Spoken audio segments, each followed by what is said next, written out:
高雄传统庙宇文化丰富且多元，各具特色的珍奇庙宇背后，有着值得深入探访的精彩故事。因为盐城以前是一个我们这边高雄最繁荣的港口，那所以呢，一些我们外岛啦，或者是外地的，都大部分都移居到高雄来讨生活。那大部分人都当初来的都是在盐城区这里。所以盐城区就光我们富野路这一条，直走就有3、4间庙。能够在庙宇文化蓬勃的盐城区立足，文武圣殿有着其独特的历史脉络。我们起先只是有关圣帝君、文文圣帝、圣帝咒而已，孔子是后来才加进去的。以前的董事长黄英雄先生担任董事长的时候，我们那个董监事会提议说我们武圣关公，但是关公也是那个文才，也是武文昌之一，但是就是说不然弄来一个孔子因为我们本店这样去重建嘛，都有3楼，就干脆就来那个文武合适，所以当初是在全台来讲，应该也是首开啦。文武合适的庙宇这样子。在文武圣殿中，关公又被尊称为文衡圣帝，这到底是为什么呢？关于文衡圣帝又有哪些不为人知的故事？关圣帝君一般大部分都是在道教来讲，大部分都称为关圣帝君啦。那为什么会改称为另称为文衡圣帝呢？因为在儒教来讲，那我们关圣帝君，我们文衡圣帝，他是儒道释3教都有在奉祀，唯一很特别的一尊神明你在我们道教是关圣帝君，在儒教是文衡圣帝。在佛教里面是属于迦南尊，都有2个尊者，一个韦陀，一个迦南。那我们的关圣帝、文衡圣帝在佛教里面是称他为迦南尊者。我们本店的所有信众有对我们的文衡圣帝、关圣帝君有一个昵称，就是叫做圣帝咒。这个可能是我们本店另外的比较一个特色的称号了，因为就是把它当成自己的，我咱讲来讲家己人啦，咱家己的长辈是大，就我师奶的一些称呼，就圣帝咒，就这样子。传统庙宇文化中，有求必应一直是信仰不可或缺的一环。位于盐城区的文武圣殿，信徒以考生以及考生家长居多，这跟大成殿内供奉着孔子有着密不可分的关系。究竟孔子有哪些令人敬仰之处？侍奉孔子的过程又有怎样的故事呢？孔子最主要的不是他的学生满天下，桃李满天下。孔子他最重要的，他是善，从善，这个善还有那个孝，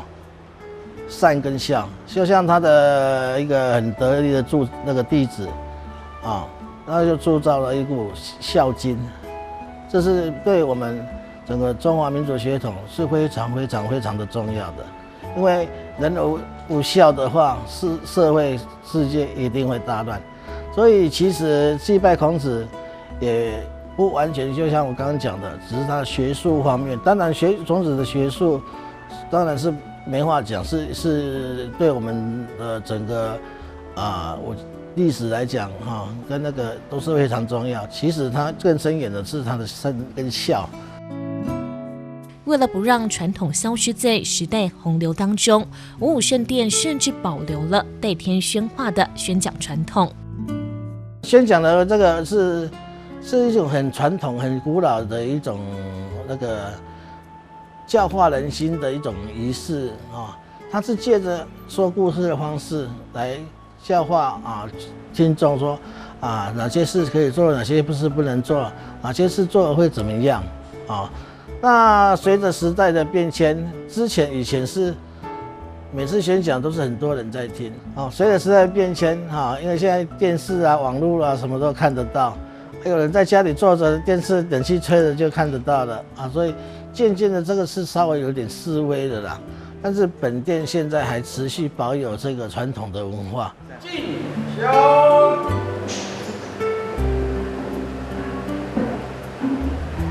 上面提出，金宵圣母三角正式平台，刚性一动，适用因素，热心资金互发，并参拜之日上香，再上香，三上香。这是咱归顺伫咱圣堂的这个规范，一共咱伫这道场的这个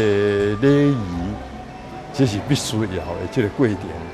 因为咱这个献书的这个内容是拢总诸天神佛来甲咱这个所铸作出来的这个献册的这个内容，所以咱感恩，怀着感恩的心境来向着咱诸天神佛诚意表达咱虔诚的这个敬意。刚性一动，适用感谢神君，并参拜之日上香，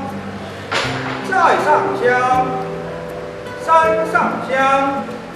所香。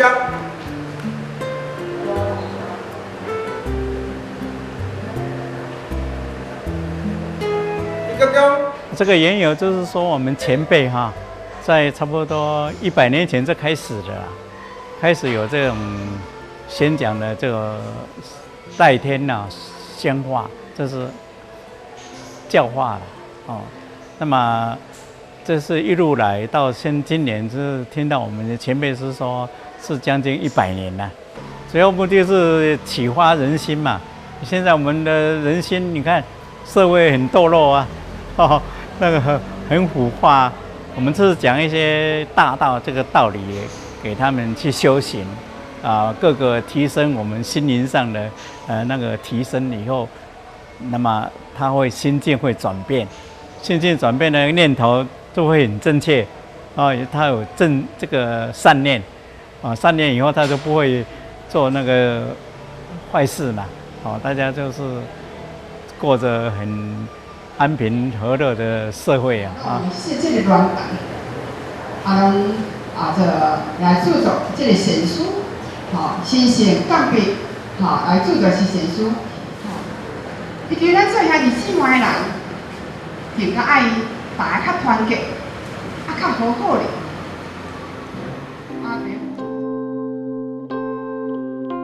象征日本军魂的旭日旗，在一座庙宇前缓缓升起。这座庙原本位于红毛港，是当地重要信仰，随着迁村移居此地。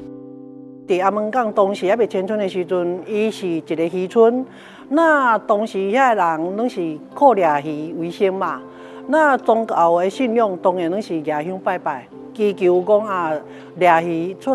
渔船出港的时阵，掠鱼会当海上。掠鱼会当平安所以整个的阿门港全5个里，拢是以拢是举香拜拜的这个宗教。旧的红毛港伊是五大庙，就是等于5个砖头，有姓洪的、姓洪的、姓杨的、姓李的，也阁有姓张的，阁另外一间就是埔头的庙。信仰跟海因为红毛港本身以前就是一个充满人情味浓厚的一个渔村，阿门港人讨海掠鱼，所以因的信仰伫每一庄都有一个足坚定的信仰。在靠海为生的红毛港里，信仰是生活不可或缺的一部分，更是记录着世世代代红毛港人历史文化记忆的宝库。外形独特、带着浓浓日本风情的保安堂，又有着怎样的故事呢？保安堂它的前身是一个类似人家讲的万应公署。伫民国5年的时阵，由着阮的主神贵妇陈水伊生来，伊的由来就是渔民伫海捕鱼的时候捞到一只大腿骨，这就是阮贵妇潜水由来。再来就是阮的中腹潜水，阮的中腹潜水是一个罗汉脚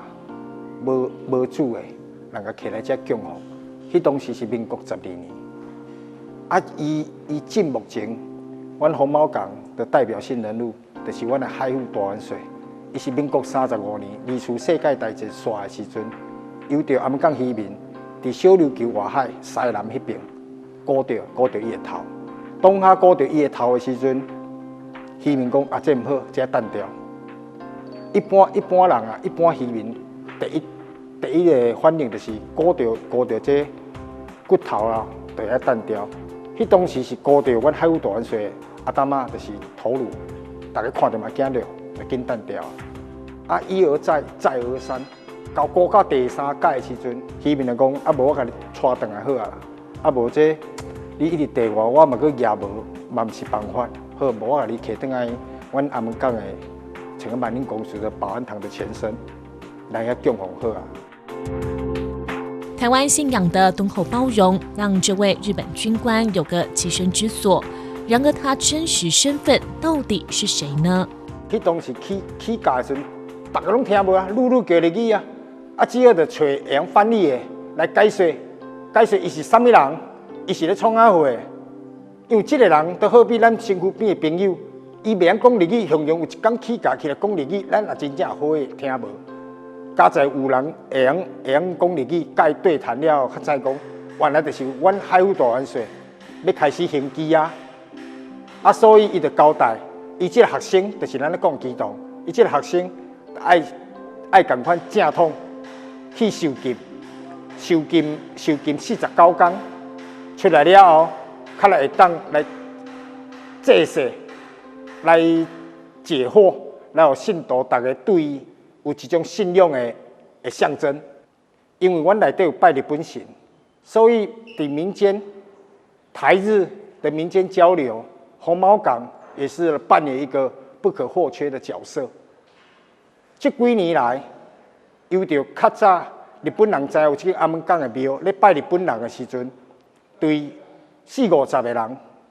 到100几个人，到即马一年多，拢有超过1000个人来遮参访，来遮参拜，互阮阿门港保安堂渐渐拍开的知名度。因为台湾民间信仰的包容性与多元并存，使得落难的日本军官得以在此坐镇，庇佑一方百姓。同时象征海府大元帅统领神兵神将的军舰，更是保安堂中最特别、最让人啧啧称奇的祭祀对象。这只船的由来，阮嘛唔知影。到有一天，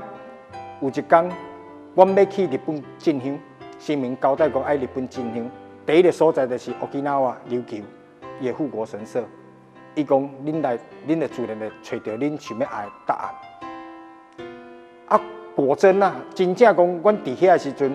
有去参访到一个海军纪念碑，真正有这只船啊，编制伫大和战斗群正阳舰队第38号，真正有这只，互大家信徒人咧讲啧啧称奇啊，讲我有这灵感的。伫阮毋捌来过的时阵，伊就讲好这只船啊，伊就是38号。伊讲伊就是38号军舰的舰长。至于伊什么身份，当下阮真正毋知影。阮有请示基督，伊就毋愿讲。伊讲我伫台湾做神啊，较早名伊就无爱用啊。较早名伊无爱用，阮嘛是一头雾水啊，总是要有一个来龙去脉啊。阮嘛是抱持的人咧讲的，硬咧吹啦，要一定要追根究底啦，把这个伊的源头甲吹出来。家在皇天不负苦心人啊！伫阮第2厝，每3年要日本进香的时阵，阮伫东京靖国神社找到答案。由于保安堂的特殊性，高雄好过日协会率领高雄第一社区大学的学生们来到保安堂参访，代表着社区大学以及高雄好过日，姓女，什么名？后上在台湾因为早期是农渔村社会，因为是社会都不脱离的地位是以血缘为那个认同的，再来就是以宗教为认同的。它当时就包括它其实是庙宇，包括我们回去看大安埔，就沿海的这些大安埔凤鼻头，特别是靠海的地方，因为以海为生的话，一定是你的生活是依赖海。可是你有时候的生命的一些安危，可能出海捕鱼也都是未来非常不确定的情况下，所以那个宗教信仰又特别的强烈。它其实过去某种程度上它是补足了人们对生活上的那种心灵的那种心灵需求。这个，那它未来台湾如果要走出自己的特色，还是要好好保存自己的地方的信仰。像这种是别的地方没办法取代我们的，我们要好好的把它维护，让这信仰传续下去。我觉得其实保安堂某些部分，它其实也承载了台湾过去这整段历史下来，之后所产生的面貌。为什么这样说呢？就是它里面所拜的神，有的可能来自于唐朝，有的来自于清朝，有的来自于日本嘛。那其实这就是我们台湾在过去这几百年、几千年来的历史，就是我们当时唐朝跟清朝的人来了之后，然后接下来我们进入了日本殖民的时代嘛。那接下来就是国民党政府来台之后的侵占。那这样子一连串的发展，会让我们台湾的年轻人有一个文化上的认同错乱。对，我觉得我们台湾年轻人对于文化认同跟国家认同是有蛮模糊、暧昧不明的地方。所以我觉得，其实在这间庙里面，我们也可以看得到这样子的一个影子。可是，其实我们觉得现在可以做的事情是，我们要去形塑一个我们台湾自己本体，以台湾为主体的文化。那其实这样子的一间庙，它也可以代表着我们台湾主体的文化，就是我们只是说我们怎么样来诠释这个文化而已。那我觉得就是保安堂他们可能扮演的一个角色，就是大家可能会以这边为一个生活的重心。然后大家一起聚集在这边，想说我们要怎么把我们的庙，我们的这个良好的信仰宣扬出去，然后让别人觉得说我们都要心存善念，然后向上。那我觉得我们高雄好过日可以做的是，我们可以来定义说这间庙，它在台湾的文化上扮演一个什么样的角色？我们是不是可以从这方面来着手，然后让别人就是在观看或者是阅读我们所这样诠释、所定义出来的这些内容的时候，可以对自己的国家认同或是对自己的文化认同有更深一步的认识跟想象，这样。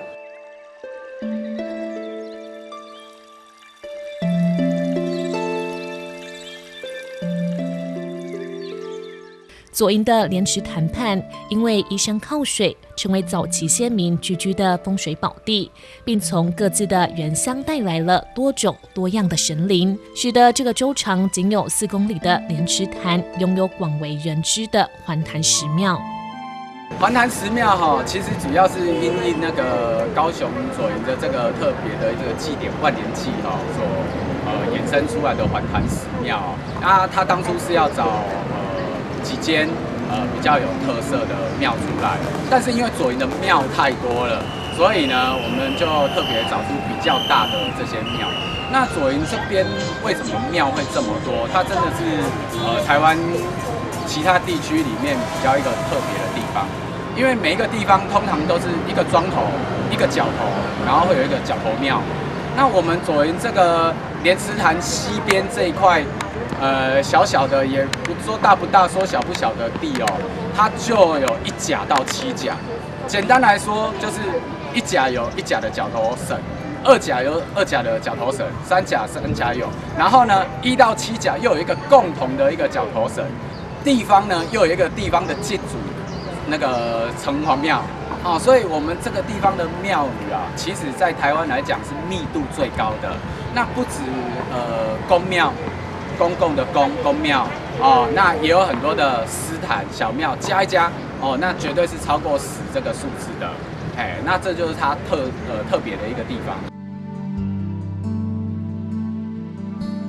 莲池潭周遭的宗教建物中，最让游客流连忘返的，莫过于造型独特的龙虎塔。龙虎塔刚开始在民国63年哦，由保生大帝降旨要新建龙虎塔。那当时呢，保生大帝马不公原因啊，他说要避一个重大灾难，避一个重大灾难，而且他有规定要2年内完工，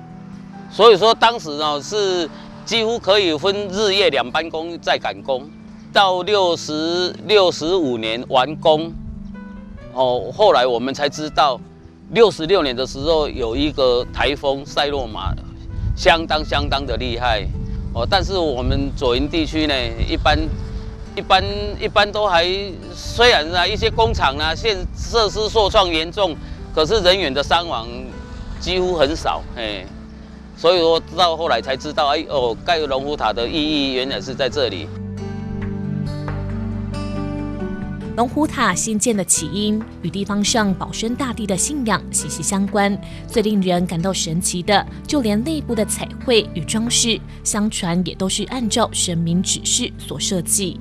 因为这个设计图几乎都是保生大帝他所拟定的哦，它的建筑特色有好几个。第一个哦，就是它双子塔，宗教的双子塔在世界上大概只有这一座哦。第二个就是说它楼梯的设计。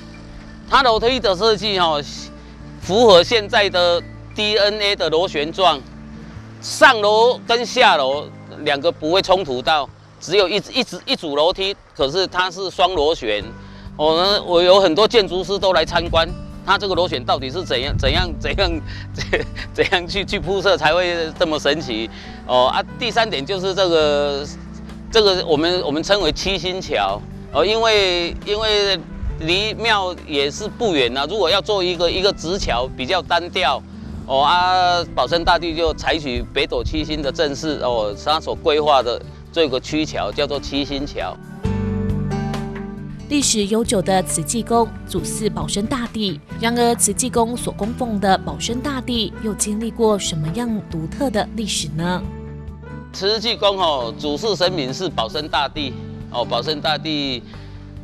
陪祀神明有主虎千岁跟曹虎千岁再来就是有祝生娘娘跟土地公，其实有5位啦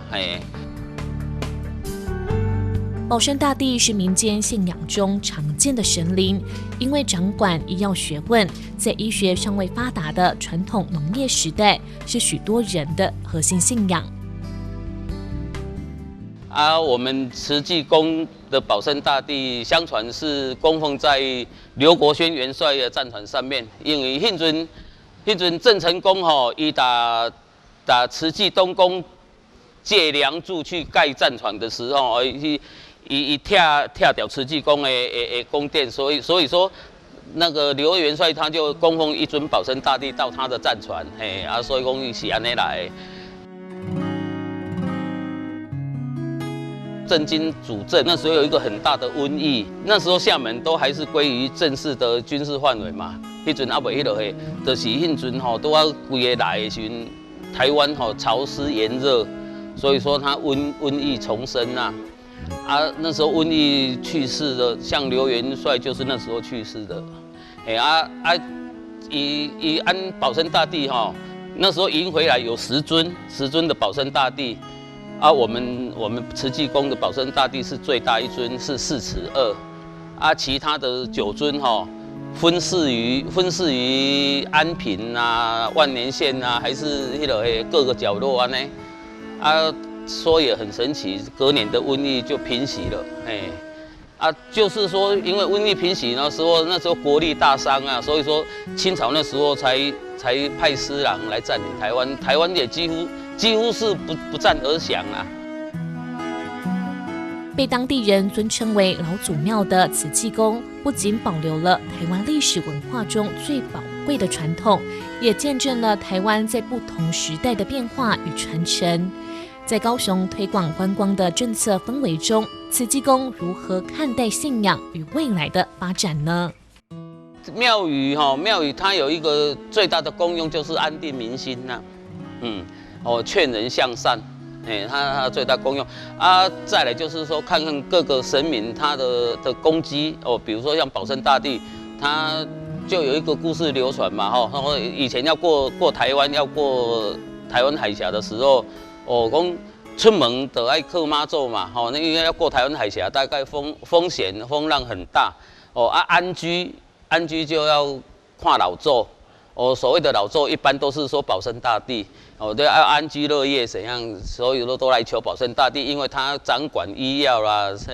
龙虎塔是我们高雄市的地标之一，而且在国际上也是有相当的知名度，因为它的塔式的建筑盖得非常的典雅，甚至于日本的羽田机场，它一下机场要进入那个大厅，就是以我们的龙虎塔做 logo， 所以说，而且我们的电话簿啊，好几年都是用龙虎塔做封面。当然，在保生大帝的神威之下，都希望本庙能够欣欣向荣